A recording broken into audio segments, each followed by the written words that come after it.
আজকে একজন আজীব একটা মজা নিয়ে আসছে। তাকে ডেকে আমার কাছে নিয়ে আসলাম। জিজ্ঞাসা করলাম যে এটার নাম কি। সে বলল এটার নাম নাকি চোখ মজা। উপরটা দেখতে হুবহুব চোখের মতনই, আর এটা এই জন্যই মনে হয় নাম দিয়েছে এটা চোখ মজা। দেখেন, আমরা বাচ্চাদেরকে টাকা দেই আর তারা এই টাকা কোন জিনিস কিনতেছে না কি কিনতেছে এটাও আমাদের খেয়াল রাখা দরকার। তখন আমি তাকে বললাম যে এটা খুলো তো দেখি ভিতরে কি আছে। তখন ও চেষ্টা করলো, খুলতে পারতেছে না, যার কারণে আমাকে বললো খুলে দেওয়ার জন্য। তখন আমি নিয়ে দাঁত দিয়ে কামড় দিয়ে খুলে দিলাম। আমি তো মজা দেখে অবাক হয়ে গেলাম যে এটা আবার কিভাবে মজা হয়। চাপ দিয়ে দেখলাম রাবারের মতন। আমরা বাচ্চাদেরকে টাকা দেই ঠিকই, কিন্তু সে কি খাইতেছে না খাইতেছে এটাও আমাদের খেয়াল রাখতে হবে। এগুলি খেয়েই তো তারা অসুস্থ হয়।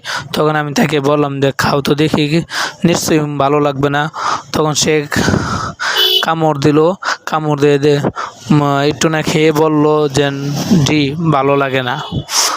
তাই আমরা কি টাকা দিতেছি ঠিকই, কিন্তু কি খাইতেছে না খাইতেছে এইগুলো আমাদের অবশ্যই খেয়াল রাখতে হবে। কারণ আমি চাপ দিয়ে দেখলাম পুরা একটা রাবার, এই রাবারের মতন জিনিস কীভাবে মজা হয়। এটা খেলে তো অবশ্যই বাচ্চারা অসুস্থ হবে।